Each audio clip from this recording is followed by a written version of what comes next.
Good evening there, everybody. What is happening? Hopefully, you all are having a wonderful day today. So, I thought that I would talk about this little conversation. I saw this video that I thought was interesting. We're going to review a video by Dante's Boxing Nation today. And for those of you that have not recently heard the news, apparently Jermell Charlo, who is the twin brother of Jermell Charlo, and if you've watched my channel within the past month, you know that I've gotten on Jermell Charlo's ass quite a bit. So, it is what it is. But Jermell Charlo, when it comes down to it, is the littler brother. By that I mean the one at the lower weight class when it comes down to 154 pounds. Recently, he just stated that Canelo Alvarez, in his opinion, is the number one pound-for-pound fighter. And of course, new media in the LDBC, they had something to say about that because their objective has been to try and tear down Canelo Alvarez and overall his number one pound-for-pound ranking, because it bothers them that Canelo Alvarez is ranked by so many people at the number one pound-for-pound spot. Their objective really is to have a black fighter at the number one pound-for-pound spot. And I would have no problem with that if there was a black fighter right now that deserved to be at the number one pound-for-pound spot. But besides Canelo Alvarez, I just don't know another fighter out there that would deserve to be at the number one pound-for-pound spot. I think if Terrence Crawford were to, say, beat Errol Spence Jr., I would say then I would probably put him at the number one pound-for-pound spot. If Errol Spence were to beat Terrence Crawford, I may put him at the number one pound-for-pound spot, but the reason why Errol Spence would not be as worthy of a number one pound-for-pound spot as Terrence Crawford, because Errol Spence has only kind of done work in one division. Canelo Alvarez is a 4-weight division champion, and on top of that, he's faced, I believe, multiple top 10 pound-for-pound fighters and beat them. He beat Gennady Golovkin, who at one point in time was a top 5 pound-for-pound fighter. So Errol Spence defeating Terrence Crawford, that would be along the same lines. Some people may disagree, but that's just the way that I look at it. So it is what it is. But anyways, when it comes down to it, Dante is going to talk about what Jermell Charlo recently just said. He's going to spread a certain amount of the regular narratives that he tries to about Canelo Alvarez.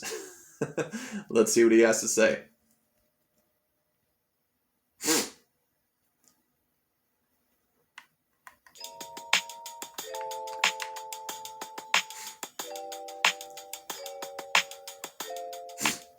Dante's Boxing Nation, what's going on, guys?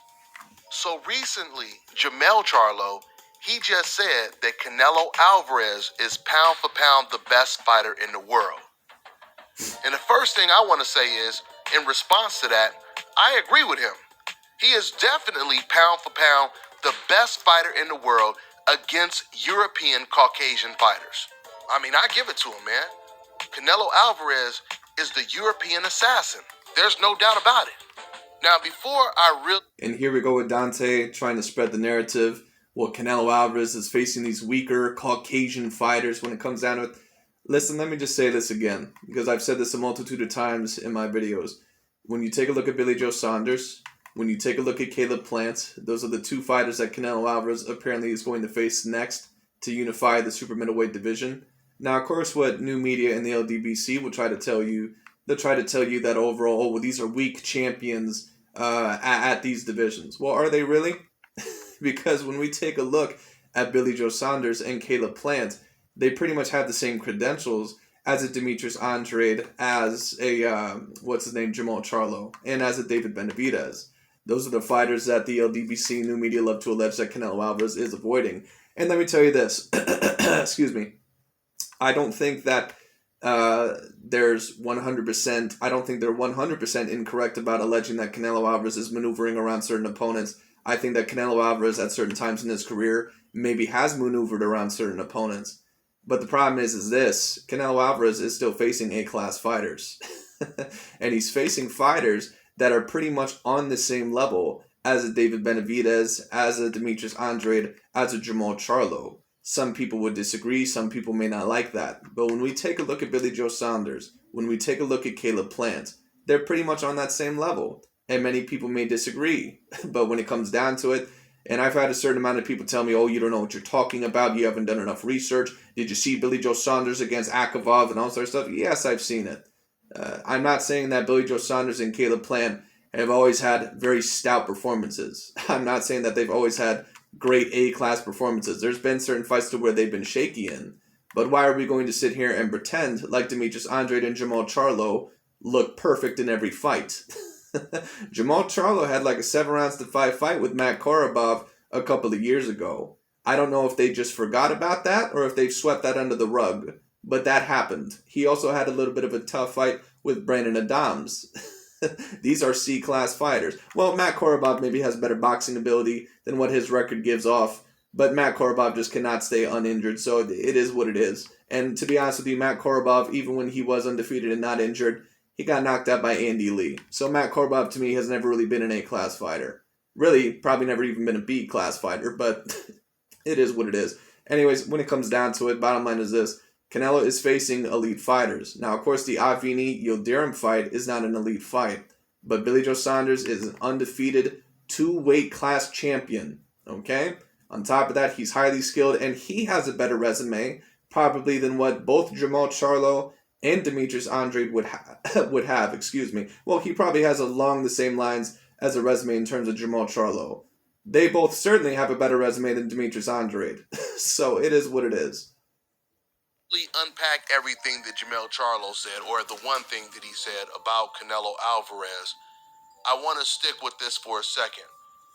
Just imagine if you had some track star, right? He went to the Olympics, right? And just imagine if he had the type of power to where once he got on that track and he seen who he had to race against, he starts saying, oh, no, hell no. That Jamaican right there, I don't want to race him. Y'all take him out right now. I want those 2 black guys from America removed, and I want that 1 black guy from Canada removed. Now I'm ready to race, y'all. So once this man gets everything that he wants, and everyone he wants is removed, they start the race, and this man, he smokes everybody. I mean, he got everybody eating his dust. He wins the race easy.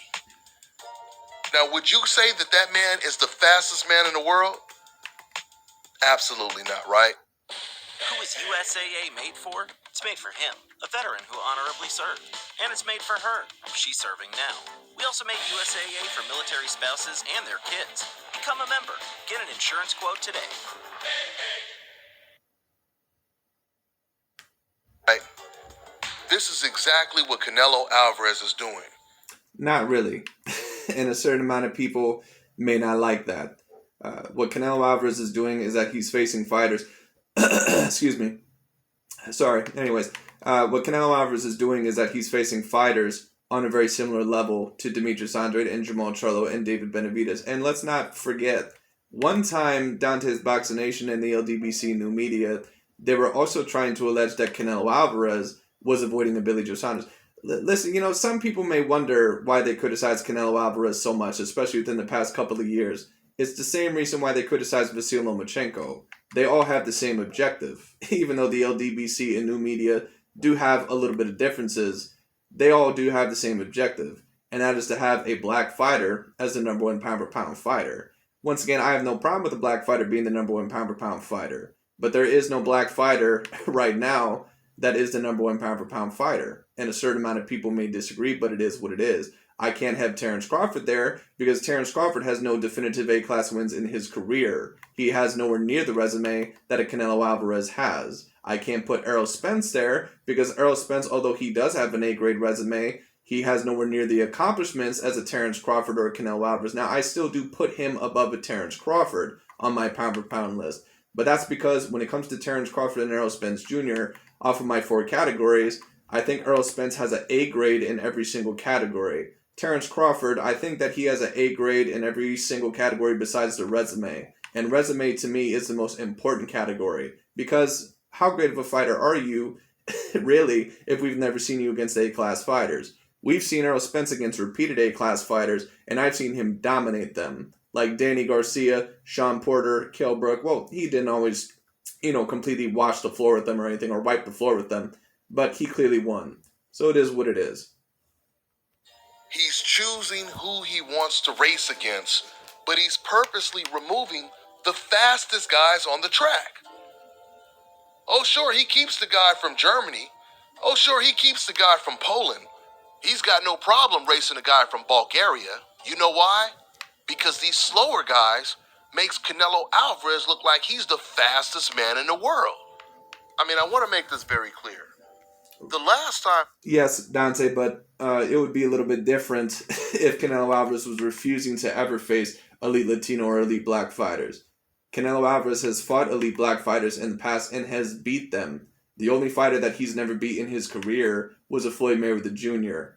So it is what it is. He beat Lara. Now, of course, I thought that that one was a bit controversial. I thought potentially Lara could have got the decision, but if you wanted to argue that Lara could have, should have threw more in that fight, I don't necessarily have a problem with that. He beat Danny Jacobs and he beat Austin Trout. All those guys were looked at as A-class fighters at the time, and Canelo Alvarez ended up getting the victory over all of them. So it is what it is. we had an undisputed fighter that was considered pound for pound the best fighter in the world. It was Floyd Mayweather. And then it was Andre Ward. But by the time Andre Ward became pound for pound, there was so much resentment. I do agree that Andre Ward was the number one pound for pound fighter, and Dante, you just admitted that, but Dante, you know, you want to call Canelo Alvarez the European Slayer. Let's talk about your boy Andre SOG Ward real quick.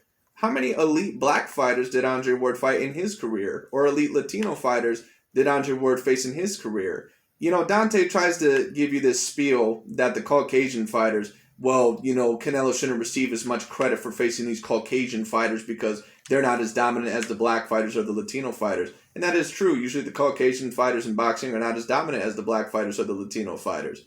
But that doesn't mean that there can't be dominant Caucasian fighters. So how come you don't degrade Andre Ward's career for facing Sergey Kovalev, Carl Froch, and Mikhail Kessler? Because let's be real, those are the most elite opponents that he defeated in his career. Andre Ward, according to your analysis, Dante, he cannot be the number one pound for pound fighter because he faces nothing but Caucasian fighters. I mean, really the only elite black fighter that I can think that Andre Ward beat in his career is Chad Dawson. And I'm not even sure if he was A grade at that point in time in his career. Maybe he was, I can't remember. But when it comes down to the overall bottom line is this: how come Andre Ward never fought Adonis Stevenson? You know, I can't give Andre Ward that credit because he defeated a Caucasian fighter in Sergey Kovalev. He never defeated the elite black fighter of that division in Adonis Stevenson. Because if we really wanted to go there and argue it, is Adonis Stevenson really greater than a Sergey Kovalev peak v peak? Probably not. What these guys are trying to allege is that Demetrius Andrade and Jermell Charlo, they're greater than Billy Joe Saunders, and they're greater than Caleb Plant. They're way more talented, really just because they're black fighters. And a lot of black fighters in the sport of boxing do have a very slick style. They usually overall have a style that confuses a lot of the other demographics in boxing. That's perfectly okay to state. But when it comes down to it, Demetrius Andrade and Jermell Charlo, they're not Floyd Mayweather Jr.'s. When we talk about their talent, when we talk about their credentials, they're pretty much on the same level as a Billy Joe Saunders and as a Caleb Plant. And a lot of them are not going to like that. But it is what it is. That's just the bottom line. Because the racist fans, they had to endure Floyd Mayweather dominating the sport for so long, they wanted that to all change. So then when Andre Ward became pound for pound the best fighter in the world, even though the majority of people agreed that he was, but that's when you started to see a shift. This is when old media started desperately looking for someone who had the complexion for the protection to be. And this is really what their objective is, once again, is to have a black fighter at the number one pound for pound spot. That's what their main objective is. That's why they got after Lomachenko so much. That's why they got after Canelo Alvarez. I have certain people on my channel that tell me, well, they're not pro-racial because they give certain Caucasian fighters and Latino fighters credit, you know, when it comes down to it, and they diss certain black fighters. Listen, when it comes down to it, at the end of the day, take a look at who they try to argue as the number one pound for pound fighter. Take a look at the narratives when it comes to the number one pound for pound fighter. There's a reason why they tear down Lomachenko and why they tear down Canelo Alvarez so much when it comes down to it. So it is what it is. Now, the LDBC, to be fair, I think they do tear down Terrence Crawford quite a bit as well. But with that, they try to promote Earl Spence Jr. Considered number one. And this is when they started to disrespect Andre Ward by saying that this new fighter that nobody had really heard of by the name of Chocolatito Gonzalez, he was actually pound for pound. This is the agenda that they started to push, old media. Well, you should have no problem with that, Dante, because Chocolatito, looked like the most dominant fighter in the world. And we all know that Terrence Crawford is the number one pound-for-pound fighter in the world, at least according to your analysis, because look at how dominant Terrence Crawford is, even though it comes against B and C class competition, right? So you should have had no problem with Chocolatito Gonzalez being the number one pound-for-pound fighter, because Chocolatito Gonzalez was a 4-weight division champion before he ended up getting defeated, and he looked like the most dominant fighter in the world. You know, even though Andre Ward looked less dominant against Sergey Kovalev, but obviously was facing a clear A-class fighter, and Chocolatito was not facing a lot of clear A-class fighters. That's how stupid these narratives are that come out from new media and the LDBC. Well, Terrence Crawford, he looks like the most dominant fighter in the world. Well, of course he does. He's not facing A-class fighters. If Terrence Crawford was facing A-class fighters and looked like a Floyd Mayweather Jr., then that'd be a little bit different. But he's facing B and C class fighters. Now, the LDBC, they kind of try to promote Errol Spence Jr. as the number one pound-for-pound fighter. That at least makes a little bit more sense. But when it comes down to it, once again, I can't put Errol Spence Jr. that high because he just does not have the accomplishments the same as a Canelo Alvarez. He's really only done work in one division. So it is what it is. Now, we're going to talk a little bit more about Chocolatito Gonzalez, but let's go back to when Floyd Mayweather was pound for pound. This is the point that I want to make. Look, if it makes any of you guys feel better to say that Canelo Alvarez is pound for pound the best fighter in the world, you can knock yourself This Friday. You were in an accident. You were shot.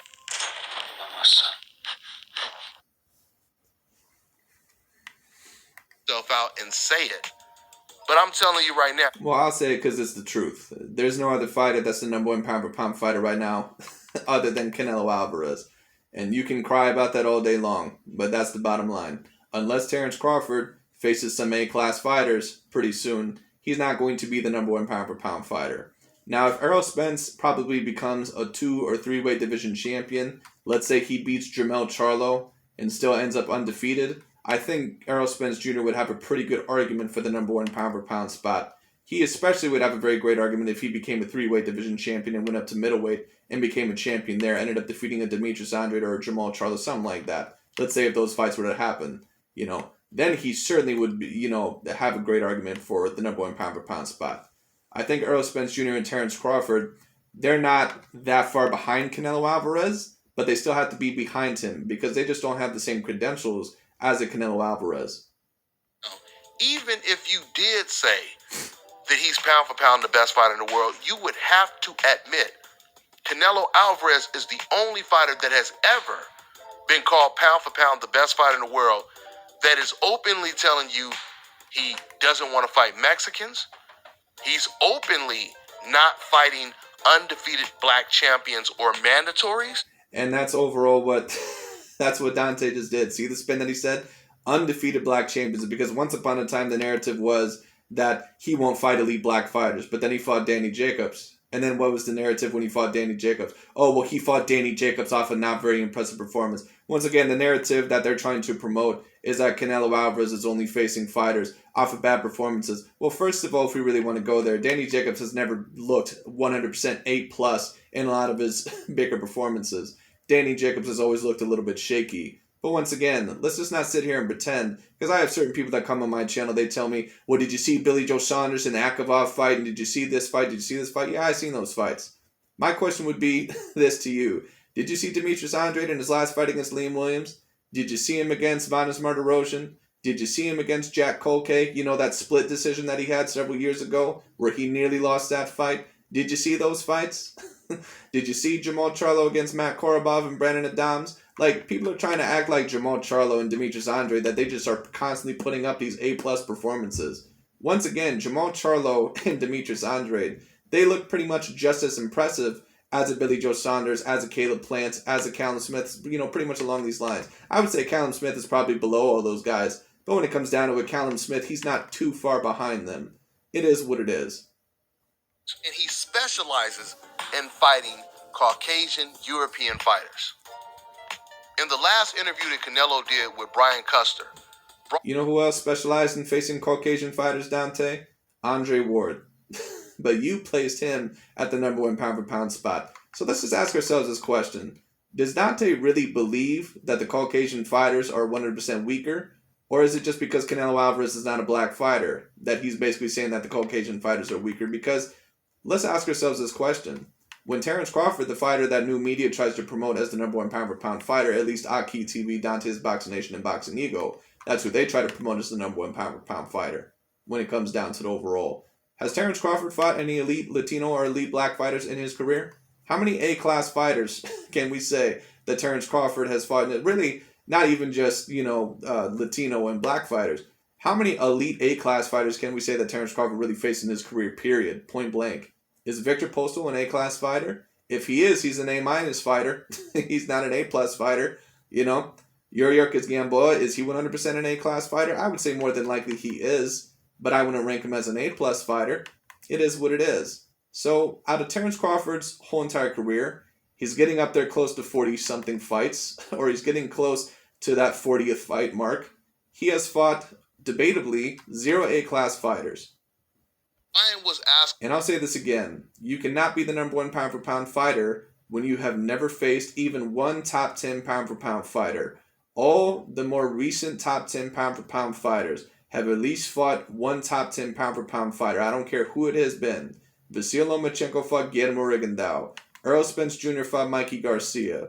All right. Andre Ward fought Sergey Kovalev and Carl Froch. Floyd Mayweather Jr. fought Manny Pacquiao, Diego Corrales, Ricky Hatton. Who the hell ever else was ranked in the top 10 pound-for-pound? All those fighters were ranked in the top 10 pound-for-pound, I believe, when he fought them. Okay? So it is what it is. All those guys face top 10 pound-for-pound fighters. Terrence Crawford would be the only fighter that, if you were going to argue him at the #1 pound-for-pound spot, he would be the only fighter as of recent that has never fought a top 10 pound-for-pound fighter. I guess Chocolatito Gonzalez as well, because I don't remember any fighters that he fought that I would have claimed in the top 10 pound-for-pound. So Chocolatito and Terrence Crawford would be the only ones that I would recognize that would be at the #1 pound-for-pound spot and have never fought even one top 10 pound-for-pound fighter. Questions that old media usually never ask. They never really mention Demetrius Andrade or Charlo's name. Even DAZN, who actually works with Demetrius Andrade, Chris Mannix, whenever he interviews Canelo Alvarez, he will ask Canelo Alvarez about all of the European Caucasian fighters. Like, what about you fighting Golovkin again? What do you think about Golovkin? What do you think about Billy Joe Saunders? I remember one time Chris Mannix, he was interviewing Gennady Golovkin after a fight. And Demetrius Andrade, he tried to jump into the ring, which is really traditional. It's pretty normal in the sport of boxing to promote a big fight. Just like Shane Mosley jumped into the ring to challenge Floyd Mayweather. Just like when Tyson Fury jumped into the ring after a Deontay Wilder fight and they went face to face. That's right, and that's still a fight that you have not recovered from. You're really upset and you're really depressed that your boy Deontay Wilder got his ass whooped in that fight because that's not what you were expecting. But anyway. Or even when Anthony Joshua was at his weigh-in to fight Povetkin and Big Baby Miller showed up. And they had a face-to-face to promote their next fight. Well, Andrade tried to do this on the actual network that he fights for, and they blocked him. And once again, I gotta say it again, Chris Mannix was looking at all of this unfold, and never did he even mention Andrade's name as a possible opponent for Gennady Golovkin.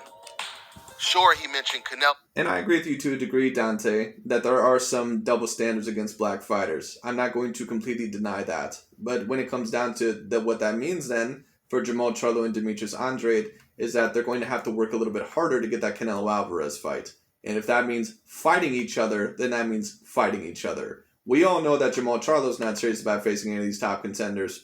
So we'll see what he does. Demetrius Andrade has at least tried to get some of the bigger fights out there. But what Demetrius Andrade needs to start doing is he also needs to start calling out some bigger names, even if they're just high-class, B-class fighters. A Chris Eubank Jr. fight, I think, would do him very good. So Demetrius Andrade needs to take things a little bit more intelligently, and I think needs to call out certain fighters. But we'll see what he does. Because facing repeated Liam Williams caliber fighters and Selecki type of fighters, that ain't going to cut it. Name. But he made sure he didn't say Charlo or Andrade's name. And this is the same thing that Chris Mannix does with Canelo Alvarez. He makes sure not to mention Charlo or Andrade, but if Andrade is fighting, then he'll say, I think you against Charlo would be a great fight. Matter of fact, he just said after Andrade's last fight, he said, I think that's like one of the biggest fights of the year. So you think that this is one of the biggest fights of the year, but you don't think it's one of the biggest fights of the year if Andrade is fighting Golovkin or he's fighting against Canelo Alvarez. Well, recently Eddie Hearn put some pressure on Gennady Golovkin to face a Demetrius Andrade. And Gennady Golovkin, to me, one thing I also have criticized him for, Gennady Golovkin has avoided certain fights in his career. When he was going after a Canelo Alvarez, in my opinion, overall, he must have not wanted it enough, or at least he wanted the payday against Canelo Alvarez. He did not want to face some of the threats to possibly get there. Because when Lara and Andre Ward called him out, all of a sudden he didn't seem too hot about facing those guys. So it is what it is. Considering the fact that Andrade and Charlo have been calling out Golovkin for 6 years, that's how long that fight has been marinating. Oh, but you don't think that that's a big fight, right? We know what time it is, man. I keep telling you guys, this is the Mayweather effect. They do not want to see another Mayweather on the top of the sport. And when I say another Mayweather, all that means is someone who shares his skin complexion. Right, who's a black fighter. We understand what you're saying. But the bottom line is this. Jermell Charlo and Demetrius Andrade, they're not Floyd Mayweathers. So it is what it is. Once again, these guys try to act like Demetrius Andrade and Jermell Charlo. They try to act like they're Floyd Mayweather Jr. 2.0s. Or like they're a lot like Floyd Mayweather Jr. What they love to say is that, well, Canelo Alvarez, he won't face these slick black American fighters. That's why they can't get the fight. Well, is Demetrius Andrade and Jermell Charlo, are they really as slick as you're trying to make them out to be? I mean, once again, take a look at them in some of their fights. I've seen them struggle against B and C class fighters. So it is what it is. They want to see a Mayweather. That's not me saying that I would not want to see those fights. Of course I would. And I hope that Canelo Alvarez eventually fights them. But no one is going to see a major problem with what Canelo Alvarez is doing right now because he's pretty much facing fighters that are on a very similar level, if not above them. People can like that, they can not like that. Personally, if you had to ask me, out of all the fighters that are the most challenging for him at 160 and 168 pounds, I probably think it would be Caleb Plant. Personally, I would pick Caleb Plant to beat all of those fighters at 168 and 160 pounds besides Canelo Alvarez. That includes Jermell Charlo, that includes Demetrius Andrade, that includes David Benavidez, that includes Billy Joe Saunders, that includes whoever else you want to name, Callum Smith, all those fighters. Whether with the complexion for the protection. So when they see Demetrius Andrade, when they see Charlo, they're like, we ain't about to have this happen again. Not on my watch. I'm not even going to mention your name. It's like old media, they pretty much said, look, man, as long as you avoid these dangerous black fighters, we can call you the best fighter in the world. But Canelo Alvarez has fought dangerous black fighters. He's fought dangerous black fighters, Dante. It'd be different if, once again, he was like an Andre Ward and he was fighting nothing but Caucasian fighters. And even that I can't criticize Andre Ward for because Andre Ward fought basically the best of his divisions. There were dominant Caucasian fighters there. It is what it is. But when it comes down to it, Canelo Alvarez, he's pretty much facing dominant elite fighters that are on the same level as those elite black champions that you claim are above them. Are they really, when it comes down to it? How much higher are they than them really? Is Demetrius Andrade really that much greater than a Billy Joe Saunders? So it is what it is. Once again, man, just take a look at his last fight. This is exactly what they're doing with Canelo Alvarez right now. Old media and the Canelo Alvarez fans, they would rather Canelo fight Abney Yildirim than fight Jermell Charlo. They would rather Canelo fight Rocky Fielding. Well, I don't think overall that, I would rather see that. Now, once again, I'm not a fan, I'm not a hater of any of these fighters, but when it comes down to the overall bottom line is this. I would love to see the Jermell Charlo and Demetrius Andrade fight, but obviously if Canelo is not showing interest, what you're going to have to do is you're going to have to separate yourselves from the pack, because right now, when I take a look at it, and I think a certain amount of other people see it the same way, when you take a look at Billy Joe Saunders and Demetrius Andrade and Jermell Charlo and Caleb Plant, not a lot of people really see a big difference. It is what it is. David Benavidez included in that pack, not a lot of people really see a big difference. So whoever out of that pack Canelo Alvarez is going to face next, people aren't really going to see a problem with it. Now, of course, you're trying to spread the narrative overall because, the Caucasian fighters, they're not usually as dominant as that. Sure, but these Caucasian fighters, they're the real deal. You're talking about Caucasian fighters like a Billy Joe Saunders and a Caleb Plant and a Callum Smith that pretty much have the same credentials as a Demetrius Andrade and as a Jermell Charlo. Now, you can't always go off of overall how many belts they've won and a certain amount of other things, because sometimes you can have, let's say you compare two division champions. You can say that, well, Jermell Charlo and Paulie Malignaggi, they're on the same level because they're two division champions. You can't always compare it like that. But even when we take a look at the talent level, when I take a look at Billy Joe Saunders, I look at him as an A-grade talent. When I take a look at Jermell Charlo, I look at him as an A-grade talent. When I take a look at Demetrius Andrade, I look at him as an A-grade talent. When I take a look at Caleb Plant, I look at him as an A-grade talent. You can't just use the excuse, well, because these are Caucasian fighters, they're not as elite as the Black and Latino fighters. Once again, the Caucasian fighters in boxing, they're not usually as dominant as the Black and Latino fighters. But does that mean that there cannot be dominant and elite Caucasian fighters? Once again, then, why the hell was Andre Ward then ranked as the #1 pound-for-pound fighter? Because he fought really nothing but elite Caucasian fighters. But it is what it is, anyway. Then fight Demetrius With, of course, the exception of, like, Chad Dawson. But it is what it is. Andrade. So they can keep telling themselves that Canelo Alvarez is the fastest man in the world. Now let's go ahead and talk about Jermell Charlo. Now guys, just in case you haven't been paying attention to what really goes on in the sport of boxing, did you guys know that coincidentally, whenever a black fighter starts to call out a popular non-black fighter, that's when he starts receiving all type of hate. That's when all of a sudden he becomes a bum. That's when all of a sudden these fans, these non-black fans, start asking, who is he fought? He doesn't deserve to fight so-and-so. Well, I don't completely disagree with you there, Dante. I'll agree with you. But the bottom line is this. That's not also just a strictly black fighter issue. I'm not saying that there's not certain double standards against black fighters, because I think there can be. But when it comes down to it, Gennady Golovkin also had to deal with that issue when he was calling out Canelo Alvarez as well. It's not like black fighters are the only ones that have to deal with that. When a fan base feels like their fighter is being attacked and someone is alleging that they're avoiding a certain fighter, what they'll first go to is, well, who is this guy fought? So it is what it is. Gennady Golovkin had to deal with a lot of that when he was calling out Canelo Alvarez. Now, to be fair, there were more people calling for a Gennady Golovkin-Canelo Alvarez fight than there was for people calling out a Jermell Charlo or a Demetrius Andrade. But also to bring up that point, Gennady Golovkin was a top 5 pound-for-pound fighter in the world and nearly unified a whole entire division.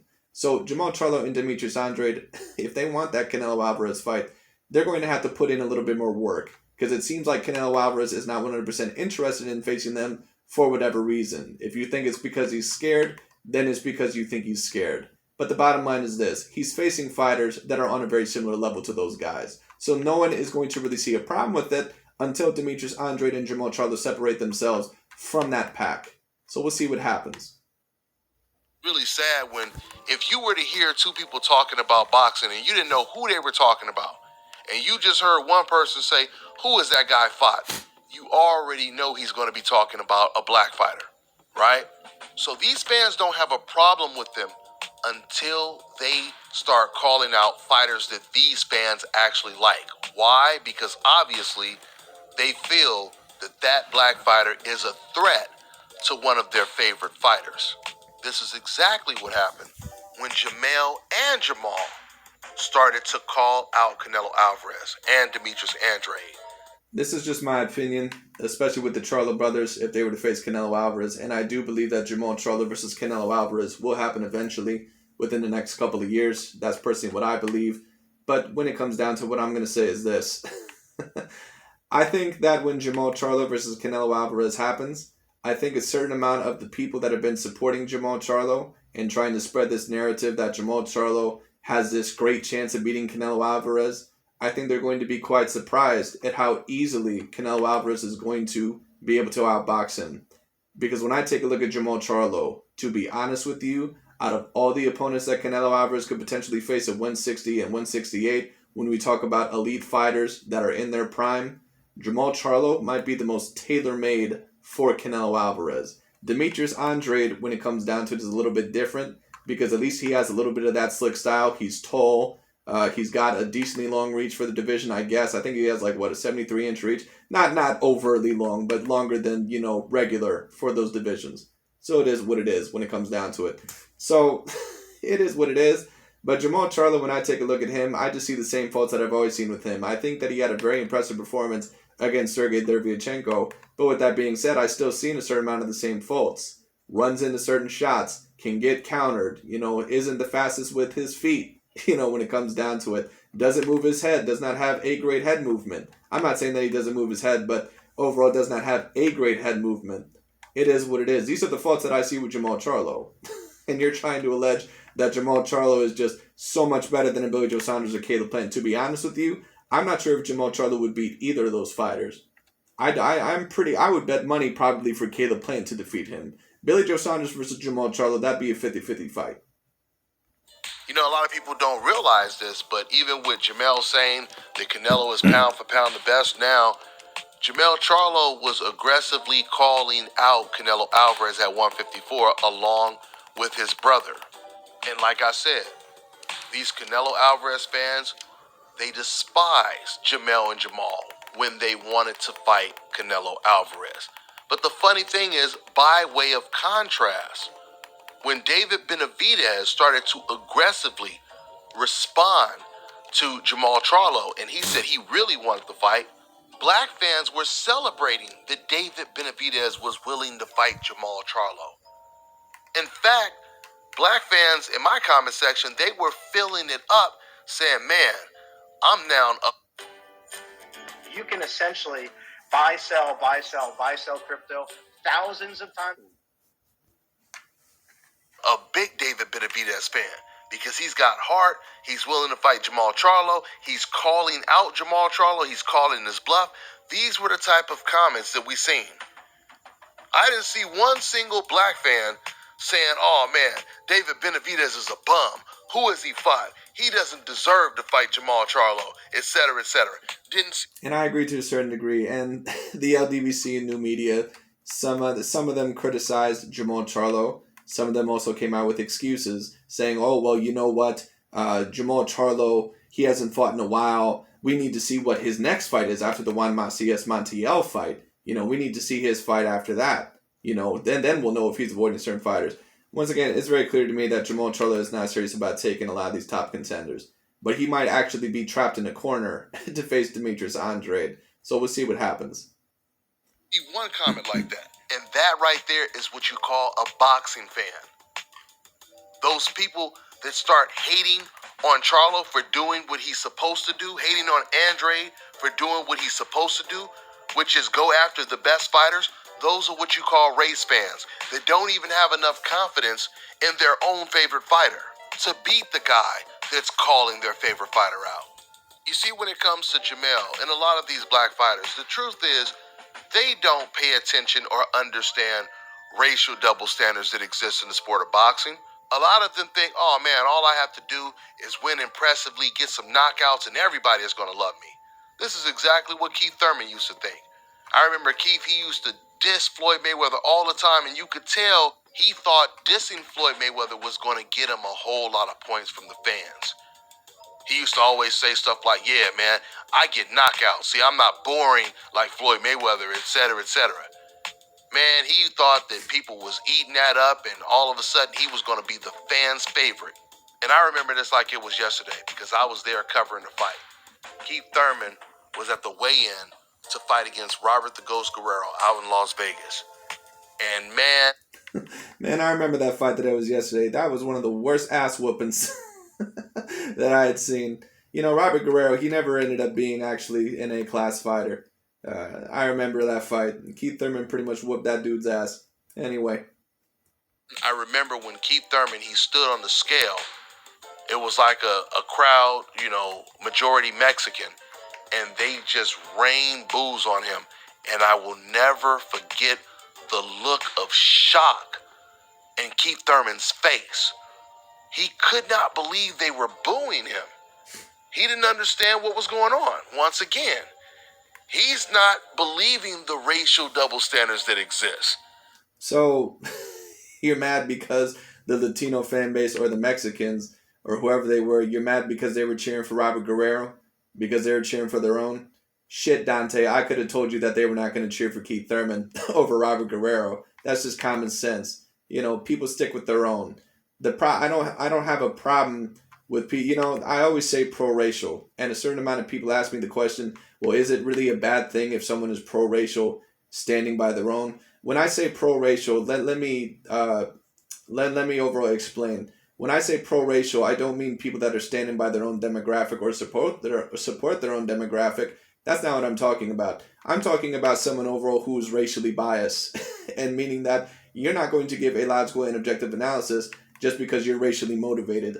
People like Dante's Boxing Nation or Rocky TV or Boxing Eagle, those guys. That's when the problem comes in. A problem comes in when you see a fight and you feel like you cannot, give an objective or logical analysis, or your emotions get in the way because you're racially motivated. That's when the problem comes in. I don't think that there's a problem with cheering for your own demographic. I don't think that that's ever been a problem. The black fans, they're going to stick by their black fighters. That's not a problem. The Caucasian fighters, they're going to stick by, or the Caucasian fighters, excuse me, the Caucasian fans, they're going to stick by the Caucasian, fighters. And same with the Latino fighters. I mean, Dante always spews this bullshit where he's like, well, you guys should be cheering for the American fighters. So Dante, you expect me to believe that you just constantly cheer for, American fighters no matter what race that they be? So if Caleb Plant and Araceli Lara, if they were to get in the fight, you're telling me that you'd 100% cheer for Caleb Plant in that fight, not Araceli Lara?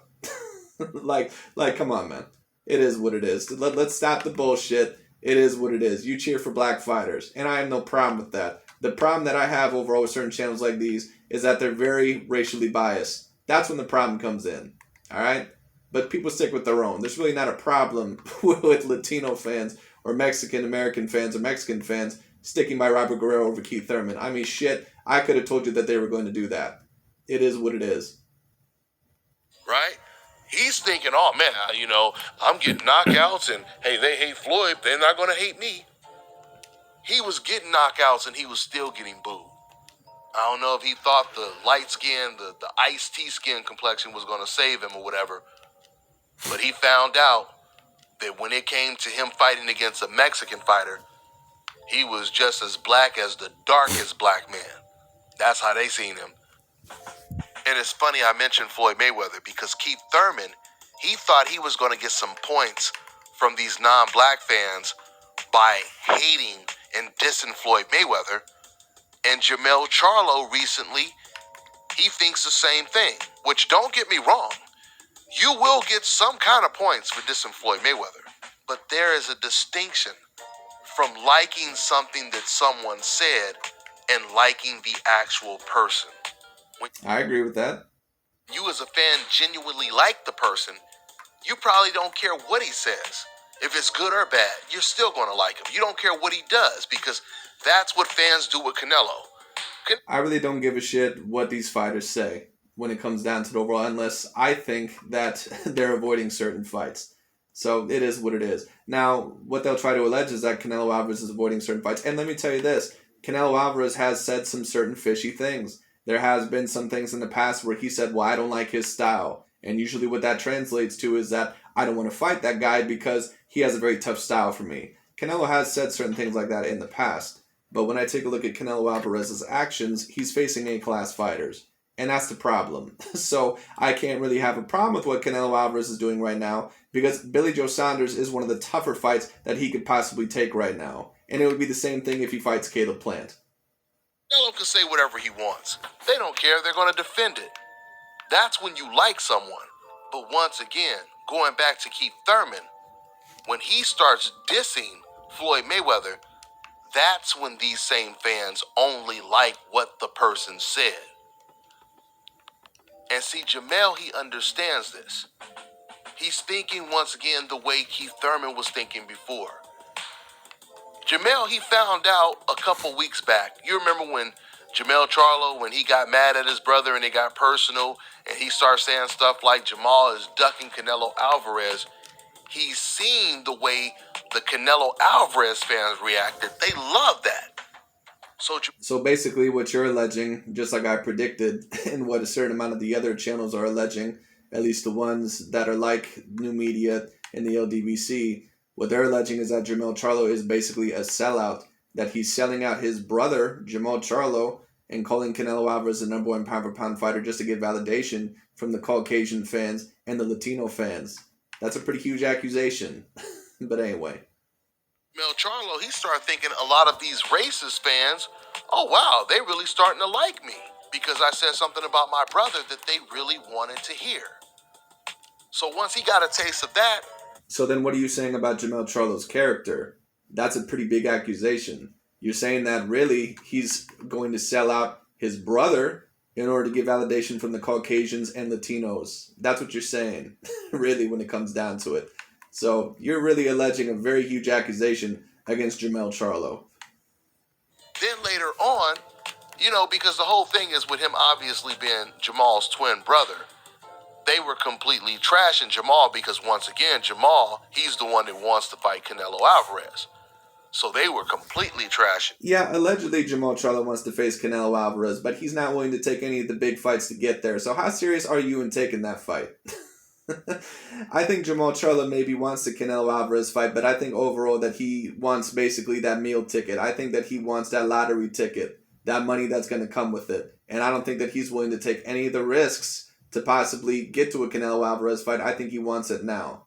Well, you're probably not going to get it because Canelo Alvarez has not shown much interest in facing you. So what you're going to have to do, Jermall, is face some of these elite fighters. These fighters that apparently you can knock the hell out and that you would blow their mind, according to Jermell Charlo. But then once they call him out on his bluff, he becomes a dog with his tail in between his legs. Ain't that interesting? Yeah. So when he wasn't live on Instagram, sometimes Jermell will go live.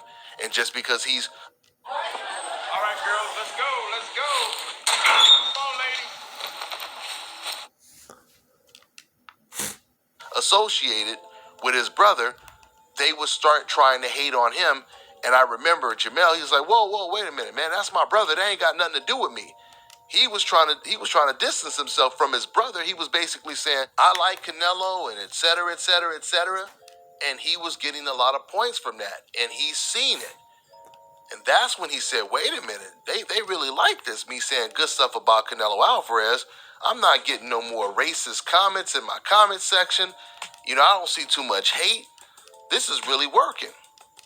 So that's when he actually took it to another level. And then more recently, he said Canelo Alvarez is pound for pound the best fighter in the world. Once again, it makes sense, especially when you're on the coincidental list for you to say something like this, when you are used to fans constantly flooding your comment section with hate, with personal stuff. When you start to feel, it's really bad. And who knows, maybe Jermell Charlo did say it because of that. Or maybe he also said it because it's the truth. Who the hell knows? But when it comes down to it, that's a pretty big accusation to allege on Jermell Charlo, that overall he's a sellout. But it is what it is. When you start to feel like you did something wrong because you've been calling out Canelo Alvarez, this is how it got with Jermell Charlo. Jermall, when he first moved up to 160, he used to call out Canelo a lot. But when he seen the backlash he was getting from the Canelo Alvarez fans, that's when he started to pump his brakes. That's when he didn't feel comfortable calling out Canelo Alvarez's name anymore. And it's funny I mention this because in that same piece where Jermell was saying that Canelo is pound for pound the best fighter in the world, he was also saying, look, man, I'm not trying to fight Canelo. I'm not trying to fight Canelo at all. You know what I'm saying? I'm at 154. And once again, why would he say something like that?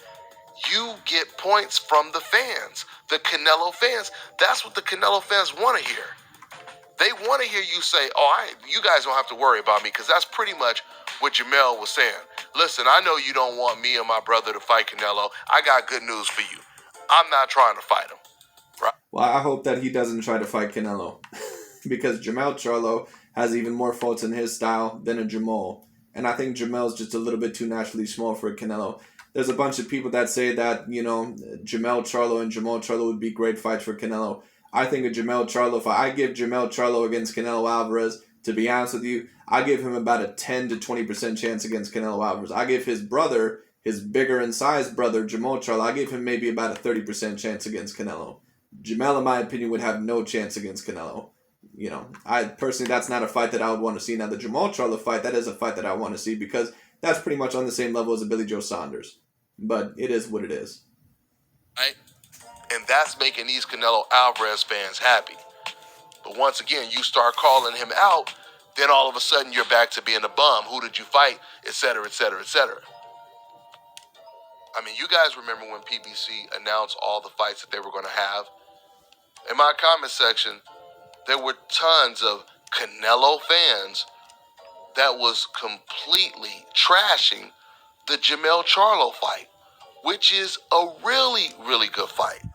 Because Canelo versus Jermell Charlo ain't really that good of a fight. And I can tell you what, if Jermell Charlo fought Canelo Alvarez, he'd get an ass whooping that he would never forget. That might end his career. Because Jermell Charlo, I mean, what, didn't he lose to Tony Harrison like a couple of fights ago? Now, of course, a lot of people thought that that was a very bad decision. I personally didn't think so. I thought overall that it was a very close fight. I think I scored it like, I think when I watched that fight, I think I scored it like 6 rounds to 6. But I see why they gave it to Tony Harrison. I was surprised they gave it to Tony Harrison because usually boxing doesn't give close fights to the B side. But it is what it is. it's a unification, but it's not a unification. And Tony Harrison is not an A-class fighter at all. Tony Harrison is like a B minus fighter. For undisputed, I should say. It is a unification, but it's truly for the undisputed title. Unlike Teofimo just saying he's undisputed. Jermell is really fighting for that title. And they were completely trashing Jermell Charlo just like they were trashing the whole schedule.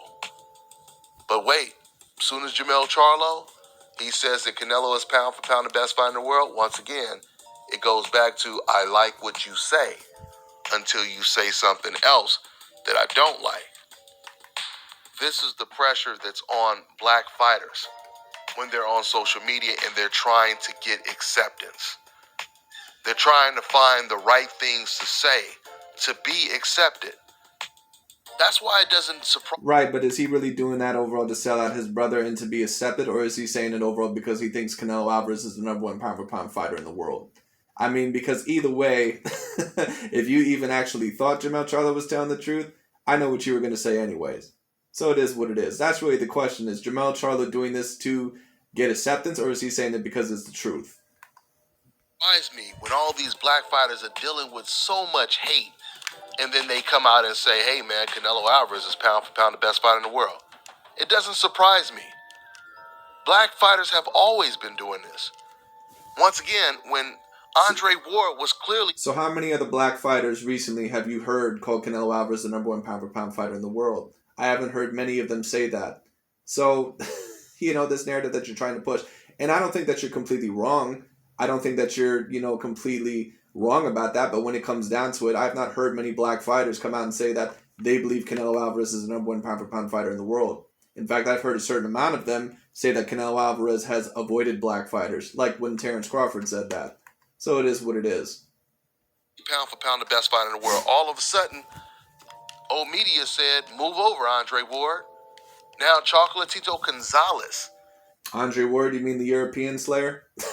Just like Canelo Alvarez? But somehow you think Andre Ward deserved to be ranked the #1 pound-for-pound fighter and Canelo Alvarez no?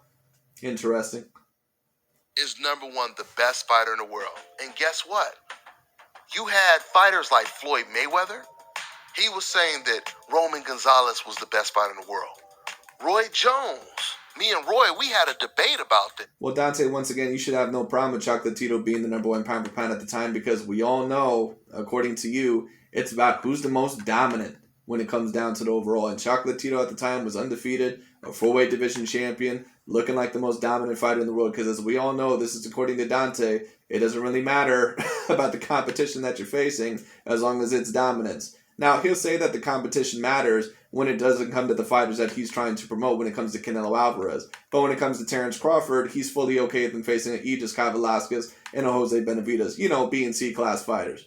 But it is what it is. He was saying that Chocolatito Gonzalez is pound for pound the best fighter in the world. Why? Because everywhere you turn, old media was saying this. And I'm not saying that some of them were not calling Chocolatito the #1 pound-for-pound fighter because of pressure. And some of them probably said that overall because They may have been working with Bob Arum overall, and Bob Arum may have pressured them to say that, or overall that they felt the pressure. Some of them maybe did. But when it comes down to it, maybe some of them just thought that Chocolatito was the number one pound-for-pound fighter in the world.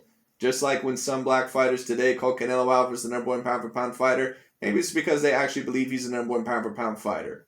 Who knows? Because in my opinion, and in the majority of people's eyes, he is the number one pound-for-pound fighter. It is what it is.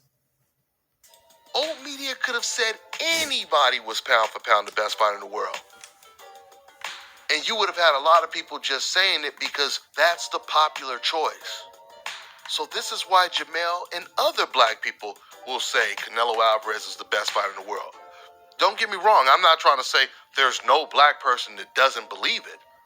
But for sure, this is the reason why Jermell is saying it, just going off of his pattern. Well, I'm not sure. But when it comes down to it, who knows? Maybe Jermell Charlo just truly believes that that Canelo Alvarez is the number one pound-for-pound fighter. Who knows?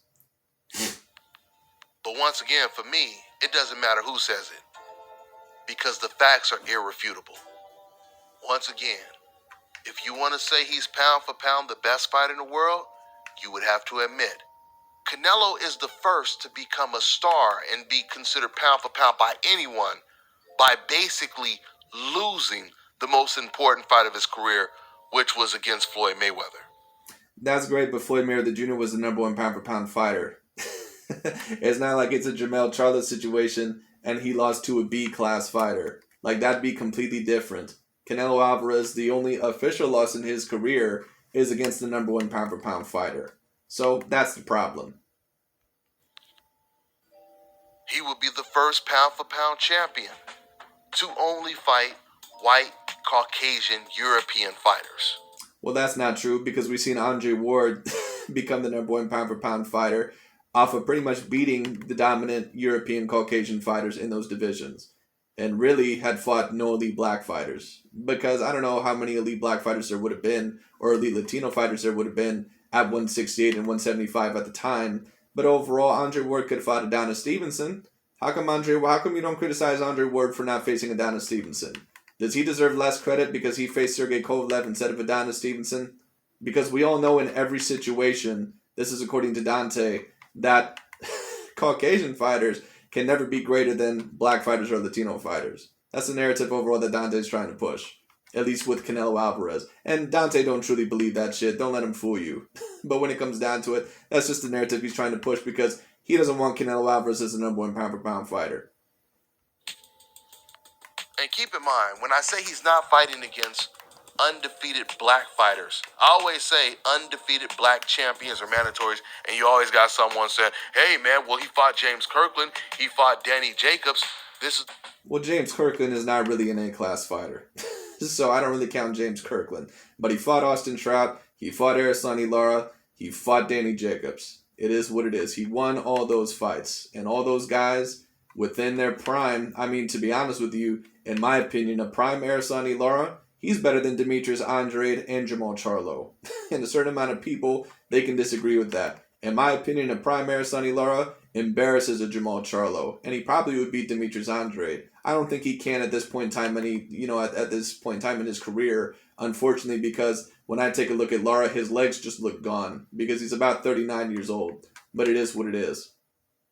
But we're obviously talking about black fighters that haven't already been knocked out, still are undefeated, have been calling Canelo out for years and years. The type of person that's going to benefit most from owning gold. Fighters that were his mandatory. Other champions in his division. I told you guys Demetrius Andrade Demetrius and Charlo have been chasing Canelo Alvarez since they were all at 154. But did you guys know that Canelo was actually Demetrius Andrade's mandatory? And Canelo pulled the same move that Ryan Garcia and Jaime Munguia did. Ryan was Devin Haney's mandatory. He basically vacated his spot to fight Javier Fortuna in a title eliminator fight, which he... So then what does that mean that Demetrius Andrade and Jermell Charlo have to do?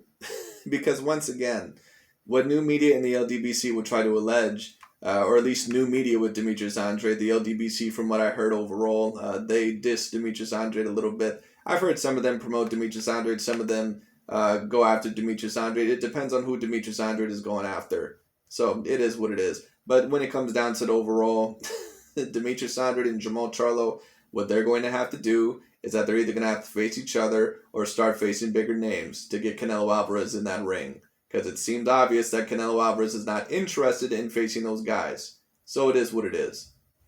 Obviously pulled out of that fight. Jaime Munguia, he's the mandatory for Andrade and Charlo's belt. And he decided to go after either Golovkin or Majestoleski, who he's fighting next. This is what Canelo Alvarez did at 154, guys. He was Andrade's mandatory. And Andrade was calling Canelo Alvarez a bitch. And once again, the champion was calling out the challenger. And the challenger didn't want the fight. But then as soon as Andrade got stripped of his title, then Canelo, he hurried up and he fought Liam Smith for Andrade's belt, basically. And once again, I'm not denying that Canelo Alvarez here and there does not do some maneuvering. But when it comes down to it, if you're going to spread the narrative that, oh, Canelo, he's just picking and choosing every fight, he's not facing these elite fighters, that's just not true. Because once again, Billy Joe Saunders is an A-class fighter. Caleb Plant is an A-class fighter. It is what it is.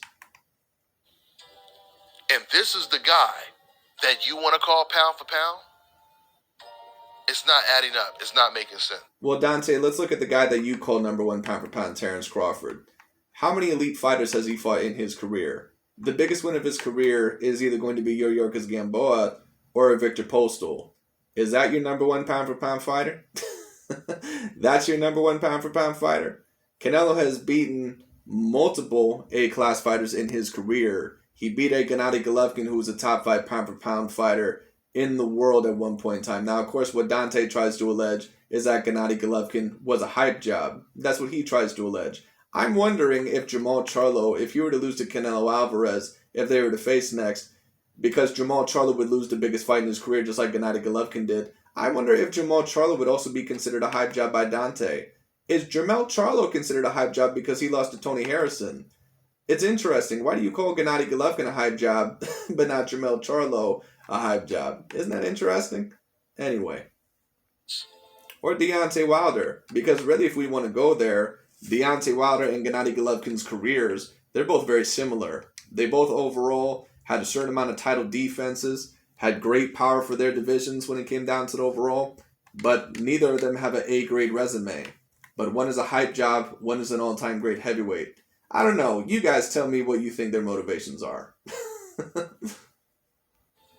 Canelo Alvarez doesn't have one single signature win on his career where he won with no controversy. Well, that's not really true.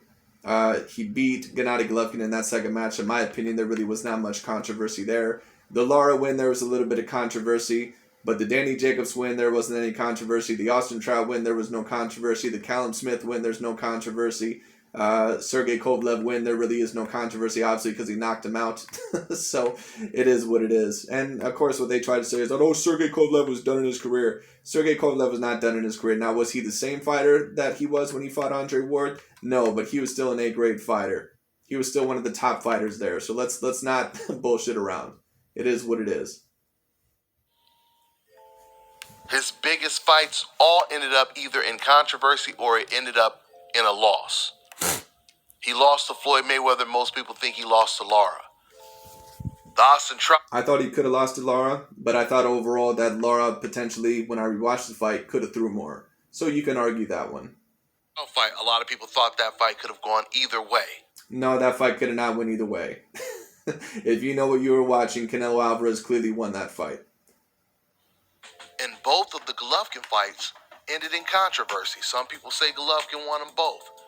So now, Dante, didn't you call Gennady Golovkin a hype job because he clearly lost his second fight and you thought the first fight was a draw? So which is it? Did Gennady Golovkin win those fights, or do you think overall that he lost those fights?